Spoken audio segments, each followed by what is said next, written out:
Morning, everyone, and welcome to our latest Kuits HR Breakfast Club, which is also our last HR Breakfast Club of the year. I'll just start off by introducing myself because a lot of you probably won't know who I am because I'm making my webinar debut today. So my name is Lucy Scott. I am the marketing assistant here at Kuits, and I will be your host for this morning. For those of you who are new to Kuits and who have never been to one of our webinars before, I'll just give you a brief bit of background on who we are. So Kuits is an award-winning law firm, commercial law firm, based out of Manchester City Centre. And one of our key specialisms is providing expert guidance to employers and HR professionals. For those of you who have attended a HR breakfast before, welcome back. It's nice to see you all here again. And we hope you all find today's presentation informative and engaging. I will take you through the agenda shortly, but first I'll just introduce our speakers. So Kuits speakers that we have today, all from our employment team. We have employment partner Mark McKeating, solicitor Lauren Ogden, and trainee solicitor Jake McManus. Lauren and Jake will be taking you through some recent case law, while Mark will be taking you through our HR Hotspot, which is on dealing with discrimination claims in the workplace. Also, delighted to introduce our guest speaker for today, Ashley Boroda. Ashley is an Institute for Leadership and Management coach, specialising in coaching business owners and business leaders. Ashley is also an IMA practitioner, and today he'll be focusing on the benefits of using IMA to its full potential. So that's all of our speakers for today. In terms of the agenda, so I'm just going to quickly go through ways to connect with us and some housekeeping briefly. Then I will hand over to Lauren and Jake, who, like I said, will be taking you through the case law. Then Mark is doing our HR hotspot, dealing with discrimination complaints in the workplace. And then we will have Ashley do his talk after that. So that's the agenda. This is just a few ways to connect with us. We have our website where we regularly post insights from all areas of law, and then also just to flag our mailing list as well. You will get a link to join the mailing list in the follow-up email that we will send after this, but basically our mailing list is just a great way to keep up to date with all of the insights we post. We send out a bulletin on a fortnightly basis. And we also send out a HR e-bulletin as well on a monthly basis. So both really useful things for you to sign up to on our mailing list as well. Then we have our Twitter and LinkedIn pages. So at Kuits Solicitors for both of those. Give us a follow if you haven't already. And then we also have our YouTube channel as well. So on our YouTube channel, we have that's where the recording of this will go afterwards. But we also have recordings of all of our other HR breakfasts. So yeah, it's well worth going to check those out if you haven't before. So just some housekeeping now. So if you do have a question, there is a Q&A box at the bottom of your screen. So if you do have a question, please feel free to use that box. No one apart from the panelists will be able to see that. If we don't get round to answering your question, we will endeavour to follow up with you afterwards. So don't worry if you don't get round to it, we will follow up with you. And also just our follow-up email that we will send. So you will all get an email from us that will contain contact details of all the speakers, a link to the feedback survey, which we will be really appreciative if you could fill out. It'll only take 2 minutes. It's really, really quick. And also there'll be a link to sign up to our mailing list, like I've just mentioned all the benefits of our mailing list. So yeah, you'll get a link to sign up to that if you aren't already on there. And can't remember if I mentioned this, but the link to the recording will also be in that follow-up email. And that will be a YouTube link. So that's really easy to share with colleagues who you think might find this topic interesting. Yeah, please do feel free to share that link with them all. So that's it from me. I'm now going to hand over to Lauren, who will be starting our case law update. So over to you, Lauren. Thanks, Lucy. So the first case that I'm going to talk about today is Moore against Phoenix Product Development Limited. So this is an employment appeals tribunal case which held that procedural fairness in an unfair dismissal claim does not always require the employer to offer an internal appeal against dismissal. So the facts of this case are that the claimant had founded the respondent, Phoenix Product Development Limited, and he was the CEO for 16 years before he was replaced in 2017. The claimant remained an employee and also a director of the business, but he had difficulty accepting that he was no longer in charge. So following a series of incidents, the board lost confidence in the claimant's ability to change his ways, and he was dismissed without being offered a right of appeal. So the claimant then brought a claim for unfair dismissal, alleging that his dismissal was both procedurally and substantively unfair. Now, the employment tribunal at first instance rejected his claim, finding that he was dismissed for some other substantial reason, in that there was an irreparable breakdown in relations and that the dismissal was not unfair.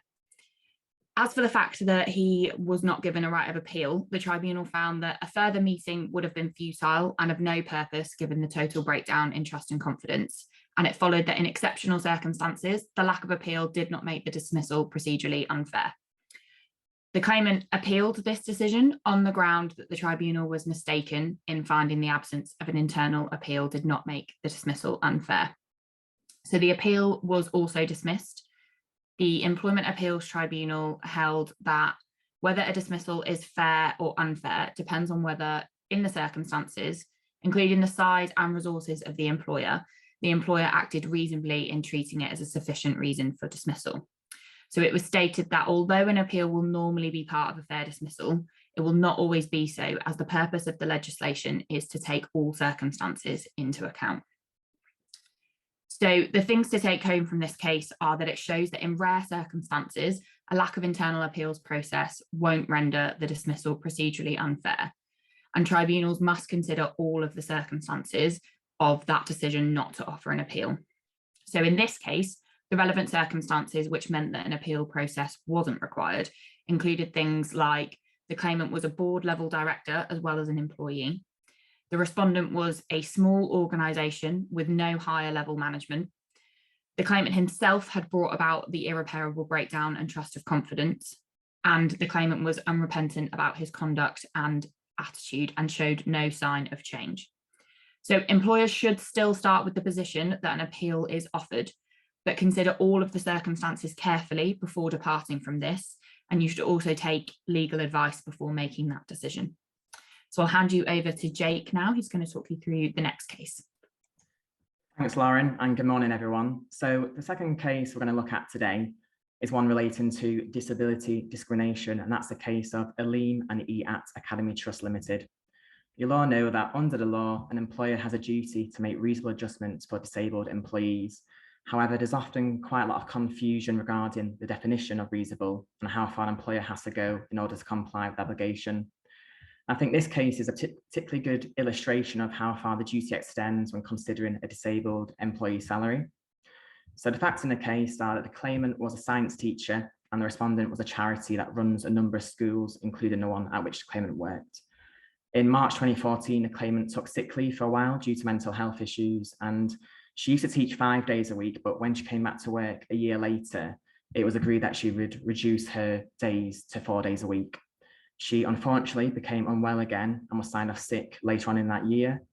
And when she did want to return, when she felt a little better, she wanted to reduce her hours to 2.5 days a week, which is half of what she was contracted to do.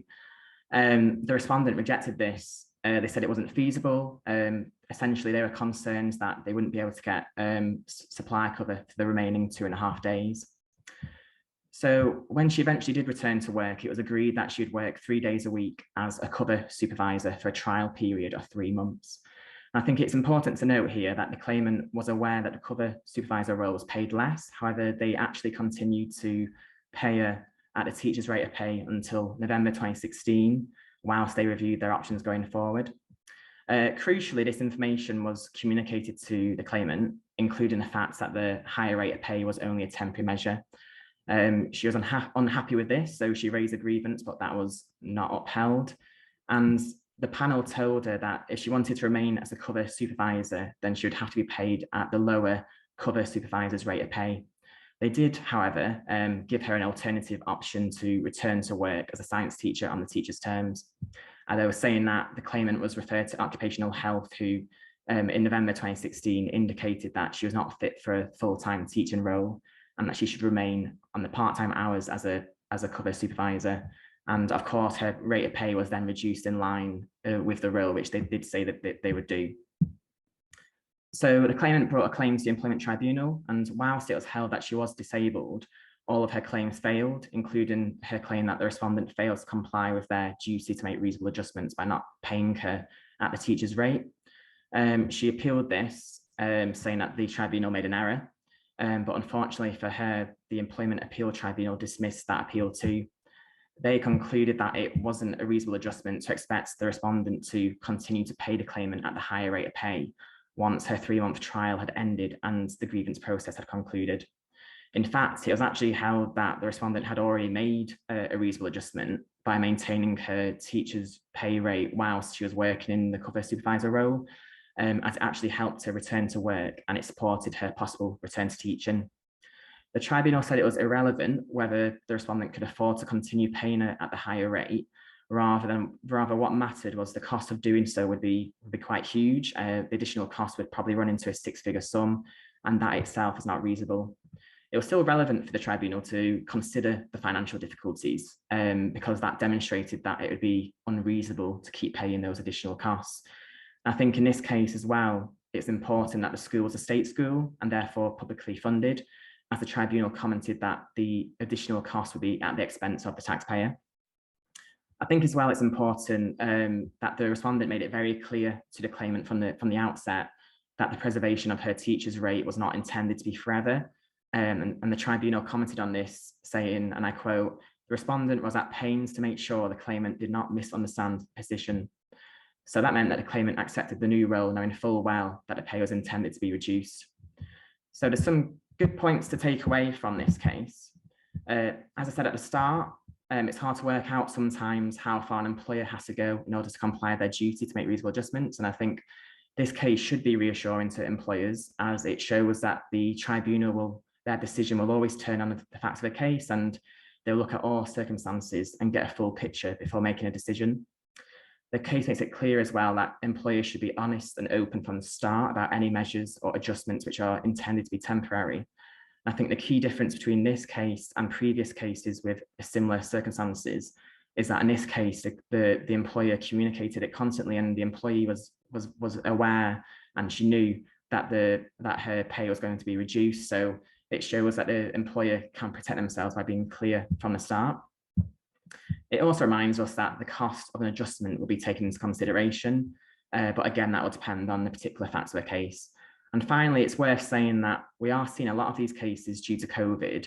As we know, a lot of employees are suffering from mental health issues following the pandemic and lockdown. So a lot of employees are in a position where they're having to reduce their hours or change their working structure whilst working from home. So this case is therefore very topical, and employers should take away the key point that being clear and honest from the outset about any temporary measure can pay dividends in the long term. So that's the case of Azeem and EACT Academy Trust Limited, and I'll pass you back to Lauren for the final case update. Thanks, Jake. So the final case that we're discussing today is Augustine against Data Cars Limited. So this is a case which deals with the calculation of national minimum wage and what deductions should be made when calculating that wage for an employee. So the facts of this case are that the claimant worked for Data Cars Limited as a minicar driver for less than a year in 2016. During this period of time, he had to pay £160 per week to Data Cars for equipment to be fitted to his car and to access the booking app. So he also had to rent a car from an associated company of the respondent, as well as paying for his insurance, fuel, cleaning, and also a uniform. The claimant brought claims that he was an employee or a worker of Data Cars Limited and therefore would be entitled to national minimum wage. So in the first instance, the tribunal agreed that the claimant was an employee of Data Cars and as such was entitled to national minimum wage. In terms of the deductions and expenses the claimant had to pay, the tribunal found that the fees the claimant paid for his equipment, access to the app, insurance, cleaning, and fuel should be deducted for the purposes of the national minimum wage calculation. However, the tribunal found that the cost of his car hire and uniform were optional expenses, as the claimant could use his own car and the uniform was not mandatory. And as such, these costs did not need to be taken into account when calculating national minimum wage. This decision was appealed, and the Employment Appeals Tribunal overturned that decision and held that both the cost of the car hire and the uniform should also be included as deductions. The national minimum wage regulations state that the statutory test as to whether an expenditure should be deducted is whether it is in connection with employment. So the Employment Appeals Tribunal found that expenditure does not have to be a requirement of the employment to meet this statutory test. The claimant had plainly hired the car and wore the uniform in connection with his employment. The Employment Appeals Tribunal also clarified that when an employee asserts that they are being paid less than national minimum wage, it will be presumed that they are correct unless proven otherwise. So this means that the onus is on the employer to demonstrate that they have met their national minimum wage obligations in these cases. So this has been quite a change in the current position on national minimum wage, as this decision appears to suggest that any cost incurred by an employee in connection with their employment will reduce national minimum wage, even when that cost isn't required by the employer. There's no reference in the case or in any of the regulations which require that expenditure to be reasonable. This is also a departure from the approach that HMRC has historically taken on the issue of deductions when dealing with enforcement. And so it's been quite a change in the current position. One thing employers can do to help with this is they should take a careful look at possible employment-related costs which employees on the margins of national minimum wage might incur, and provide clear instructions to those employees that approval should be sought before they incur any of these costs. This is a complicated area of law which employers should take specialist advice on to avoid not only employment tribunal claims such as this one, but also enforcement and fines from HMRC. So that's the case law update for today. I'll hand you over to Mark, who's going to do our HR hotspot. Thanks, Lauren, and good morning, everyone. So I'm going to be taking you through the HR hotspot, which will cover dealing with discrimination complaints in the workplace. Specifically, we're going to be looking at the case of Azeem Rafiq, the professional cricket player who was employed by Yorkshire County Cricket Club. Now, this is the case that shone the spotlight on discrimination, both within sport, but also society as a whole. Lucy, just next slide, please. Azeem had two spells at the club. He joined as a junior in 2007, worked his way up, and he got into the first team. He left his first spell in 2014. He returned 2 years later, and he stayed until December 2018. Now, over a 10-year spell, he alleges that he experienced racism, discrimination, and bullying at the club because of his Pakistani ethnic origins. So his complaints related to harassment. He said that he was subject of racial slurs by former and existing players and coaching staff. I'm not going to repeat the comments that have been that were used, but they have been widely publicized in the press. There were also jokes made around his religious practices. In terms of direct discrimination, he says he was treated less favorably than white English cricket players at the club. He said there was an us and them attitude between the white players and those of an Asian origin, and at times they were told they couldn't sit together. They were not supported, and he was not supported with career progression. He was left out of games despite the fact that he was the lead wicket taker at one stage. As a junior, he was not provided with halal food. The club were not doing enough to make Muslims feel welcome in the stadium, and certainly weren't addressing their complaints of abuse from other factions of the crowd. He also felt pressurized to fit into the culture of drinking within the club, despite his religious customs. So he raised these complaints throughout 2017 and 2018.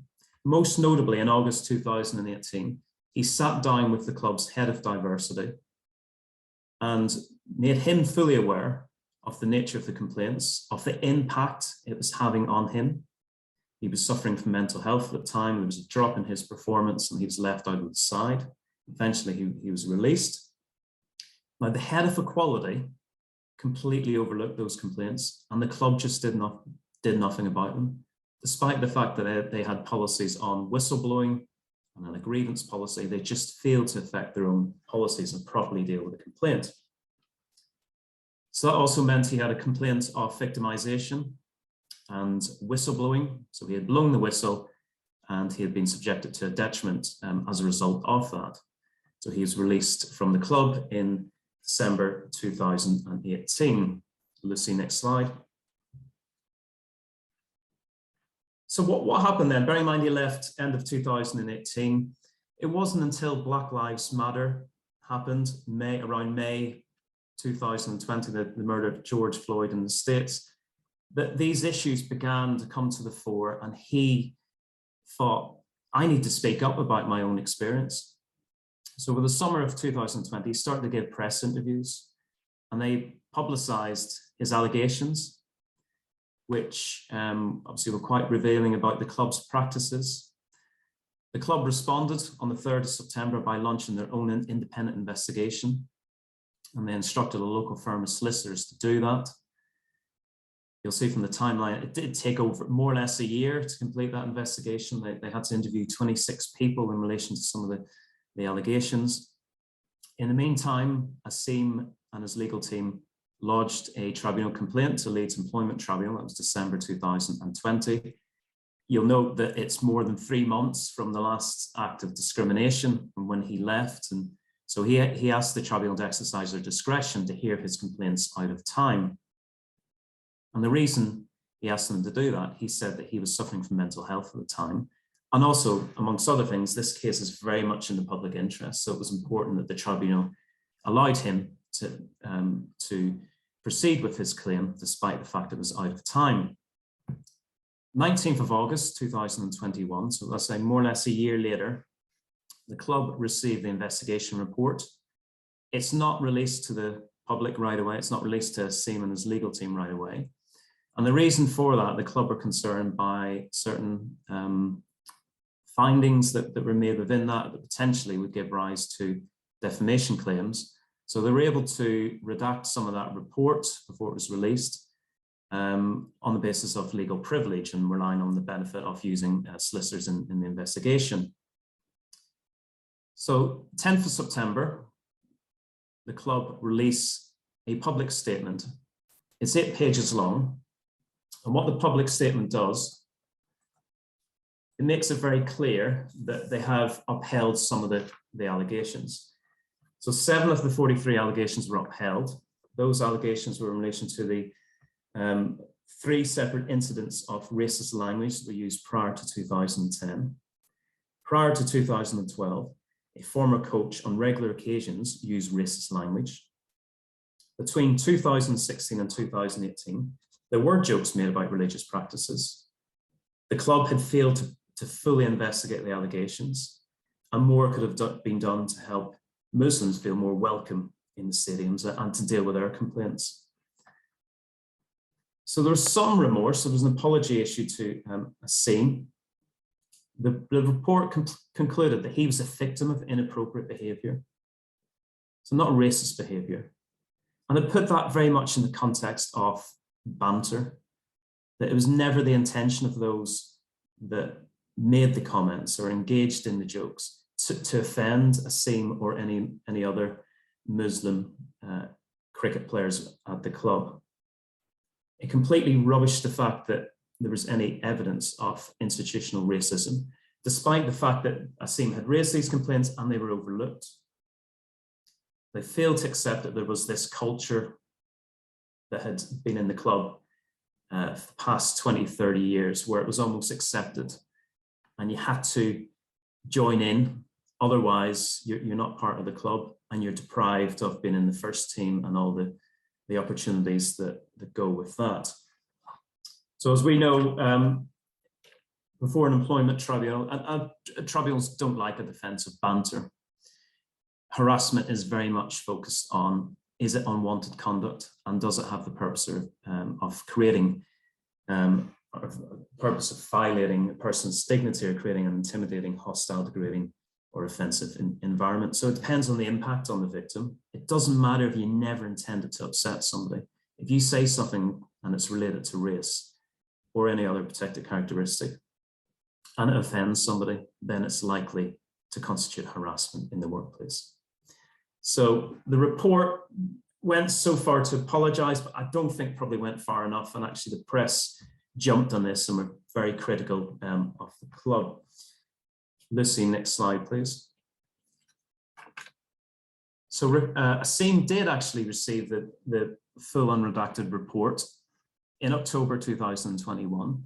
It was only after an order from the tribunal seeking specific disclosure.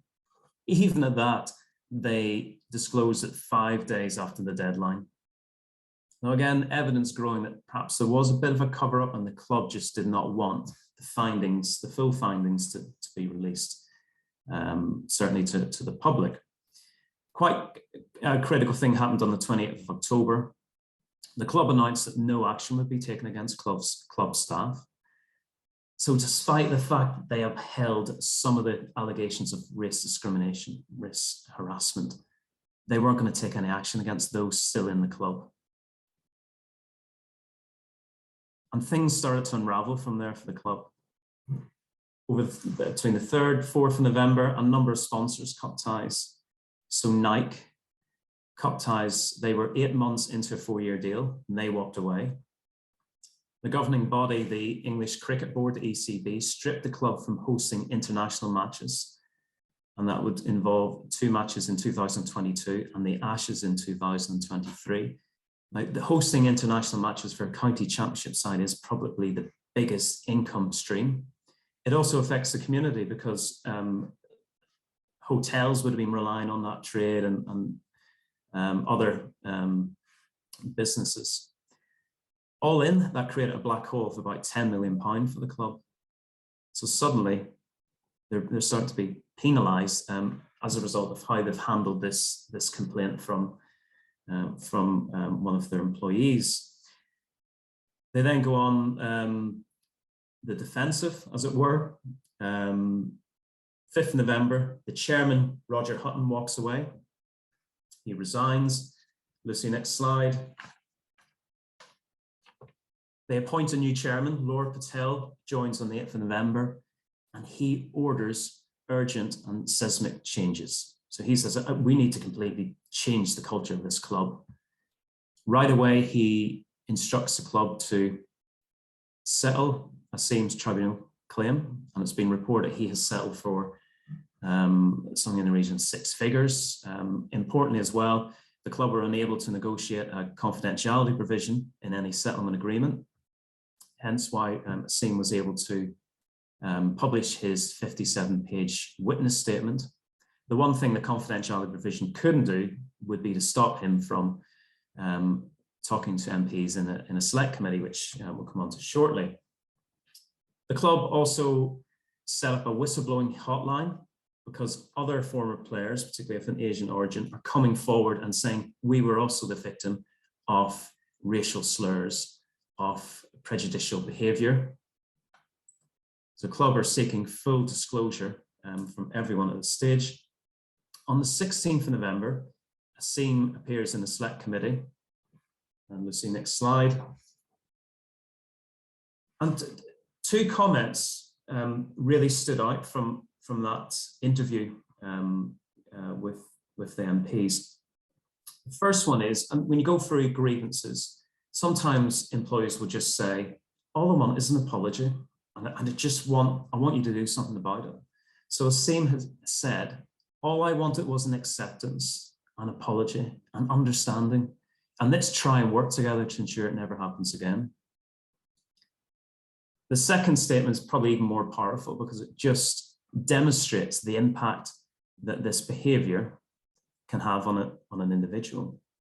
So this was from his witness statement. So he said, this made me feel unwelcome and that I wasn't a valued cricketer or member of the club. It undermined my confidence and ultimately my performance and drove me to depression and suicidal thoughts.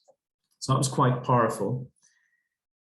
Around this time, former player Gary Balance published a statement, and he accepted he did make some comments that were amounted to racial slurs. He apologized for them. He did go on to say that it was banter at the club. Essentially, Azeem give as good as he got because he also engaged in this, and there's no way it was unwanted conduct. But the story rumbles on. The club have since removed an entire coaching staff. Other officials have left. A lot of people that have been named in the allegations have, of course, denied that some comments were made. But this case, I think, will continue to rumble on and probably has ramifications beyond the sport of cricket. Lucy, next slide, please. So what lessons can be learned for employers? I think one of the important things is implement change. Consider, are your policies effective enough? Does your organization live and breathe equality, diversity, and inclusion? What about training? Does your staff know where that line of banter is? Have you got managers that are equipped to deal with complaints? So in Azeem's case, the head of diversity didn't know what to do, and it seemed, by all accounts, it looked as if it was a bit of a cover-up. So will your managers know to signpost policies or even actually take ownership of the issues and properly investigate them?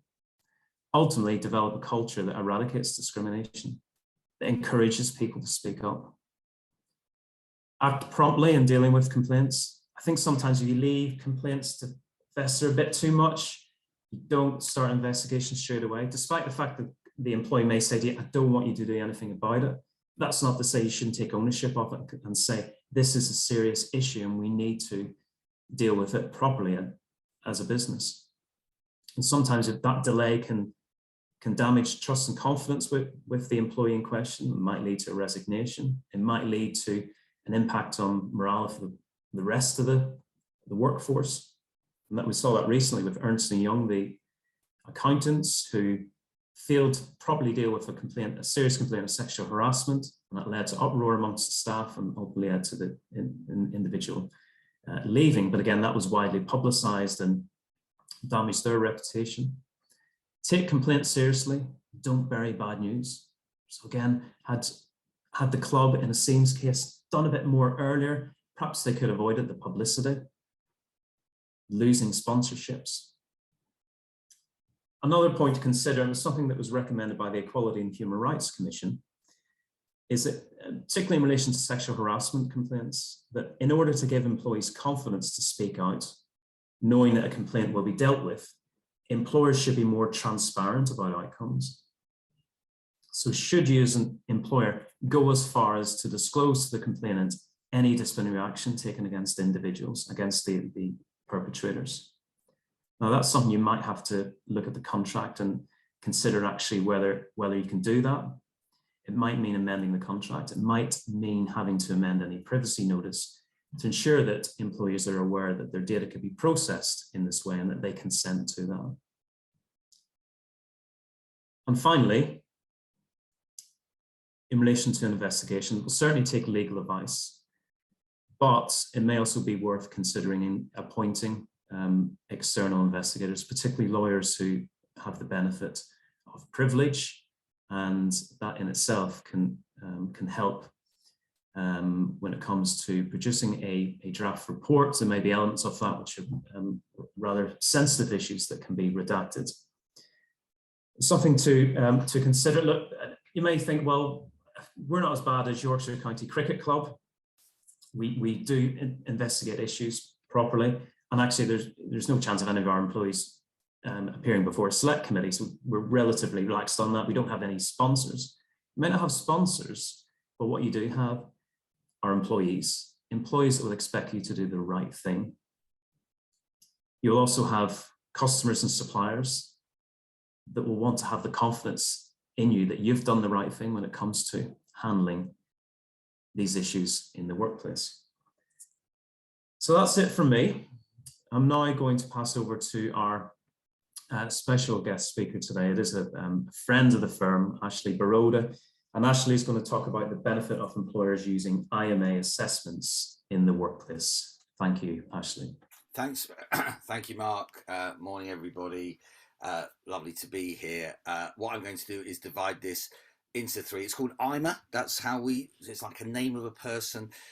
It stands for identify, modify, adapt, but that's not important right now. What I'm going to explain it is what it is, and then how it can be used for accurate recruiting and how it can be used for HR. So I don't use any slides. I am going to make this a little interactive, although I can't see or hear any of you. I can see and hear the panel, so I'm going to use them as the people I'm going to interact with. So what I'm going to show you is this. This is what IMA is. I'm going to use my pointer that looks like it came off a car aerial from the 1980s. So here we go. This is IMA. The good news is this, right? Everybody, that's you and everyone else you know, are like 25% of the whole world's population in the way in which they communicate, which means they have easy, instant communication and understanding with those people. And that, as we know, with a world of 8 billion people or near enough, is 2 billion people, which is a lot, which is fantastic news. The not so good news is there's 75%, 6 billion people who don't communicate like you. 50% you have commonality with, and then there's 25% who, when you're really honest, you find that they're more than a little annoying. But that balances out because they feel exactly the same way about you. So it's about, to begin with, learning to identify the people who are not like you so you can communicate in their style. So Lauren, I'm going to come to you to ask you this question. If you would kindly fill in this well-known saying, treat people how ... You expect to be treated. Yeah, okay. And if I were to tell you that was wrong, how would you feel about that? I'd potentially agree with you, to be honest. Oh, would you? Good. Okay. So in fact, you need to treat people how they want to be treated. That is the magic formula, and IMA allows you to do that. IMA's not psychometric, so what it's not doing at the end of it, you don't have to fill in loads of questions. There isn't a long report, and there isn't a profile. It will tell you which style you are, and I'll explain how the styles work. So there are 4. They are called high red, high yellow, high green, and high blue. I'll explain why they are high as opposed to just red, yellow, green, blue shortly. Up here, we have 2 types of assertive people. So, Mark, your turn now. If I were to ask you how you would describe an assertive person, how would you describe an assertive person? Somebody who's confident. Yeah, that's it. Certainly people who are willing to express their opinions. They like to work at pace. They're good at jobs that need decision making, and they think in the future. So the opposite are non-assertive people, and they are people who actually won't express their opinions necessarily unless they're convinced it's safe to do so. They are great and brilliant at jobs that need close consideration and detail, and they think in the present. One group actually thinks also in the immediate past as well because they need comparison. So we have assertive people and non-assertive people, and that's how we're dividing IMA that way. And then we're dividing this way. To the left here are left brain thinking people, people who are logical, who are self-contained, who don't need people to progress what they're doing. It doesn't mean they don't like people or have relationships, but they're not needing the recognition that the opposite of them need to do to progress. And they'll only share their thoughts and feelings with people who they know, who they like, and who they trust. here are right brain thinking people, open people, talk to anybody about anything, in fact. And what we have here is people who are not logical thinking. I don't like to say illogical because that seems rude, but they are thinking in a different way. They're divergent in their thinking, but they're very much people. So they are looking for recognition. I've just seen the fact there are no slides, just to say, David, I'm working without them. I'm a slide free type of person. So can you see me? When I'm having a conversation with someone else who no one else can see, they can't see me. Can you see anybody? Do you want to? Can you spotlight me, Lucy? Does that work? And let's see. So there's only me. There you go. Hopefully that you can see me now. Excellent. Okay, so good. I think we're there. So what we've got now is right brain thinking people. So they're not logical. They're very open. They like congratulations. They like recognition. They like collaboration. So there are 4 elements. There are assertive, non-assertive, left brain and right brain thinking, and which 2 of those 4 elements determines your IMA colour. So if you're assertive and left brain thinking, you are high red. So the reason we say high before each colour is that we know that everybody is a blend of all 4, but you have a highest colour, you have a dominant colour, the thing that actually matters the most, the thing that makes your way you communicate in your emails, in your texts, in your conversations, when you're speaking in person, patterned, programmed, and predictable. So high reds are goal-driven people. They are people who get things done, but they are they love their own time, so they'll give you as much or as little time as they wish. And when you're communicating with them, you need to be interesting, be brief, and basically be gone out of their face, right? They communicate bang, bang, bang, bang, bang, and you can see from the emails they send.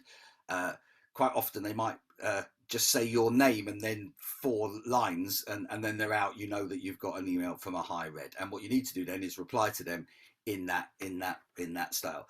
High yellows are assertive. They are open.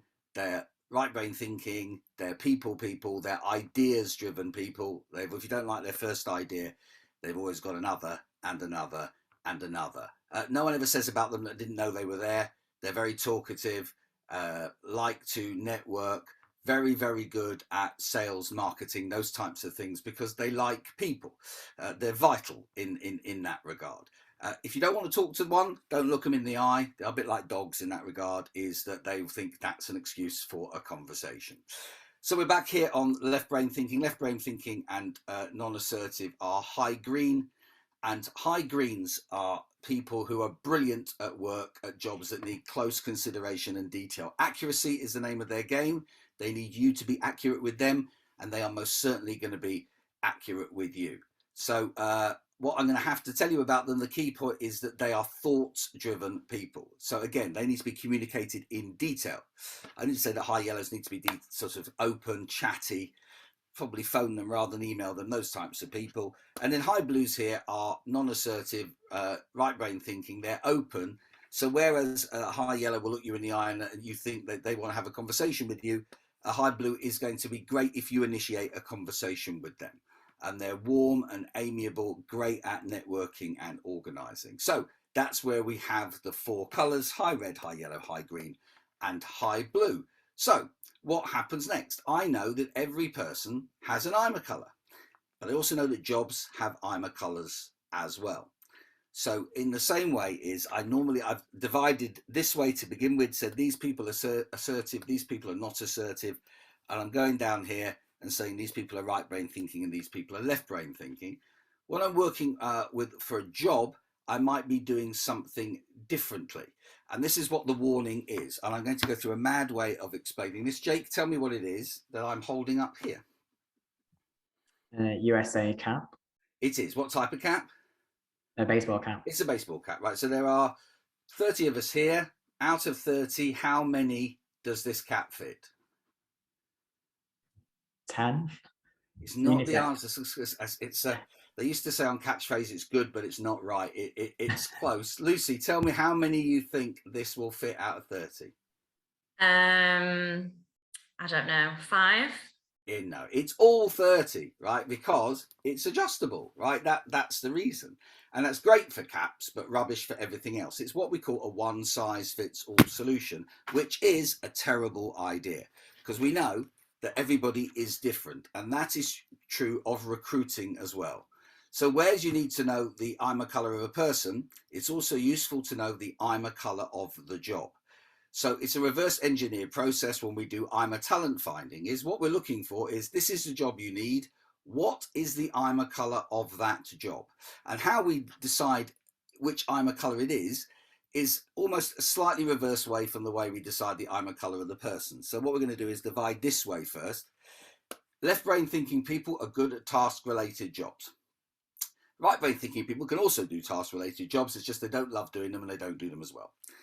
Right brain thinking people are good at relationship driven jobs. So your first question is it a relationship driven job, or is it a task related job? And then we divide this way. Do you need a self-starter, an assertive person, or a completer finisher, a non-assertive person? And which two of those four elements will decide if the job is high red, high yellow, high green, or high blue. So how do you do that when you work that out? How are you going to recruit? You write a job advert that has specific words and phrases that attract the people who are the right I'm a colour for the job, which will save you a lot of time and bother. And that is a great thing. I think you'll agree, but it's only the second best thing about it. If I'm looking for a high green, I'm putting high green words and phrases, so mainly high greens apply, which is good. But the good thing about it is that no high yellows are applied. The people who are the opposite of you, the people that you have no commonality with, will not apply at all. And that way, you're going to save yourself the bother of having to reply to them, but most importantly, you won't recruit them by mistake. Recruiting people by mistake is a massively expensive idea. People who are like you, reflective recruitment. Actually, if they're not the right I'm a colour, then you're not giving them the job. Not because they're really good at interviews. High yellows are fantastically good at interviews, but if the job's for a high green, they won't be able to do it. According to the Recruitment and Employment Foundation, this is the figure I'm about to hold up. If the salary is £40,000 plus, they work there for 6 months, they leave for whatever reason, either they jump or they are pushed because they are the wrong I'm a colour, and then you then re-recruit. It's costing £132,000. That's £132,000 per mistake that you make at that level. The chances of you making that mistake again are very high. So you're £264,000 12 months later, and you haven't actually sorted out that particular recruitment problem. So jobs have I'm a colours and people have I'm a colours. So the next thing I want to talk to you about, therefore, is when people are already in an organisation. Now, I work on something called an I'm a health check. It's different from your HR health checks. We're just seeing that everybody who has their job, the predominant roles are the same I'm a colour as them.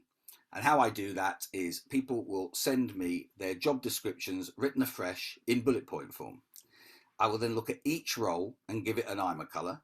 And I'm looking for two things. Number one, that they are predominantly doing work that fits their I'm a colour, so they love their job and are doing it really well. Secondly, I'm looking to remove anything that's the opposite. So if we're dealing with a high red, I'm looking to remove any high blue. I'm not going to upset the apple cart in any organisation. The high yellow and high green bits can stay, but the high blue bits can't, because I probably won't get around to doing them anyway. And it might be that a high blue would, well, not might be, definitely a high blue would love that, having that particular role in which someone else can take the high red parts of their job away. It makes them happier and therefore efficient. And what I always try to do is do this, right? I'm trying to build a virtuous circle. So somebody is in the right I'm a colour at a job that they're very good at, then the first people who benefit are them. They've got a very healthy mind. They love their job. They get up on a Monday morning thinking, yes, I'm going to work. They don't get to Monday afternoon looking forward to Friday. They're not looking forward to Christmas, their holidays, their retirement. They're actually enjoying the work that they're doing. The next people who benefit will be the client or customer, because they're getting an excellent service from somebody who is expert in their job and loves what they're doing. So the next beneficiary, of course, then is the company itself, because the customer is then going to come back and keep using them. So they are retaining that business while being recommended elsewhere. So there is more business being done. Therefore, we're getting to this point, the quarter two point, where there is more turnover in the business. But then the business is also benefiting from retaining that key member of staff. forming a virtuous circle. So just to give a quick summary then, IMA is a non-psychometric. It's very, very simple to understand. Actually, to find out, if you go on my website, you can answer 10 questions. That's all there is. They're on radio buttons. There's an option A or B. And if you answer the questions honestly, it will immediately tell you if you're a high red, high yellow, high green, or high blue. And you're definitely going to be one of these. Everybody has an IMA colour. Every job has an IMA colour. And if you put the right people in the right places at the right time, magic will indeed happen. And that is all I have to say. Thank you. Thanks very much, Ashley. That was very interesting. Right, I'm just going to go back to our slides now, so please just bear with me. So that's it from us today. So thank you to all of our speakers, Mark, Lauren and Jake, and also obviously to Ashley as well. Hope you all found that informative and engaging. Like I said at the start, follow-up emails with the recording of this webinar, slides, and everyone's contact details will be sent out to you in that email. Our next HR Breakfast Club is going to be in 2022, which is wow. So yeah, March 2022. So keep your eyes peeled in the new year for more details on that. And yeah, so once again, thank you to all of our speakers, and thank you to everyone for attending this morning. And if we don't see you before, hope you all have a lovely Christmas and New Year, and we will see you all next year. Thanks, everyone.